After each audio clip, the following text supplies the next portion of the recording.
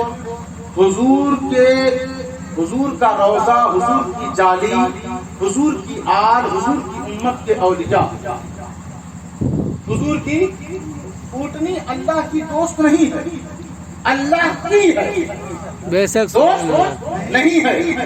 دوستی اور ہوتی ہے اور ملکیت اور ہوتی ہے۔ کہا جائے یہ فلاں صاحب کی کھیتی ہے اور یہ فلاں صاحب کے دوست، تو دوست پر کھیتی قربان، کھیتی پر دوست قربان نہیں کیا جاتا۔ اوٹنی پر دوست قربان نہیں ہوتے بلکہ دوستوں پر اوٹنی قربان۔ الا ان اولیاء اللہ لا خوف علیہم ولا هم یحزنون۔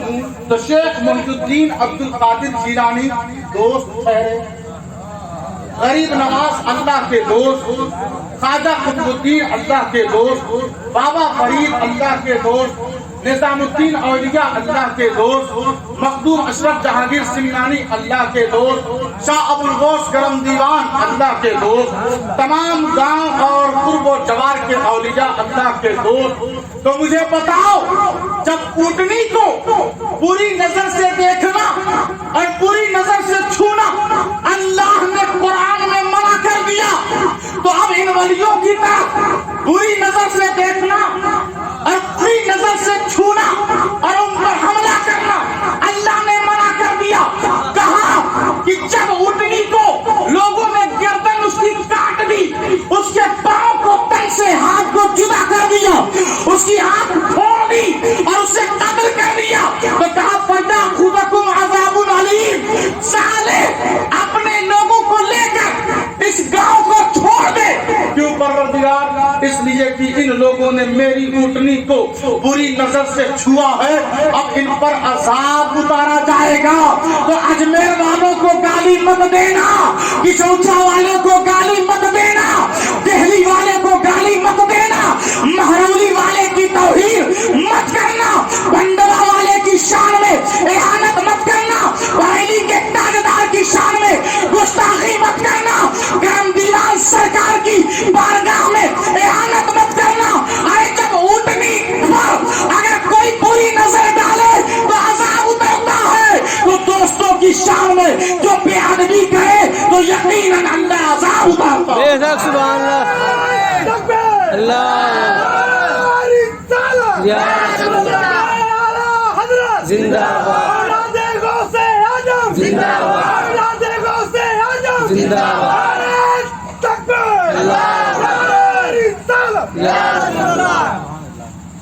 اور سارے ولیوں کے سردار جن اگر وہ استقامت امام حسین نہیں دکھاتے تو ابھی جب مسلمان اتنے بکاؤ ہیں اور وہ استقامت نہیں دکھاتے تب کیا حال ہوتا؟ ابھی اتنے بکاؤ تو نظر ہی نہیں آتے۔ استقامت کا ہونا ضروری، مصیبت آئے، ایمان کا مطلب یہ ہے کہ مصیبت آئے، پریشانی آئے، ڈٹے رہو۔ جب کہہ دیا کہ ہمارا رب اللہ ہے، ثم استقاموا، ڈٹے رہو، صبر و شکر کے ساتھ ڈٹے رہو۔ سارے نبیوں کی یہی سنت ہے۔ اچھا دیکھیں، ابھی جب شروعات میں حافظ صاحب کھڑے ہو کے چند منٹ آپ کے سامنے انہوں نے بیان دیا، کہا کہ میں آیا ہوں ماحول بنانے۔ کیا فرمایا؟ میں آیا ہوں ماحول بنانے۔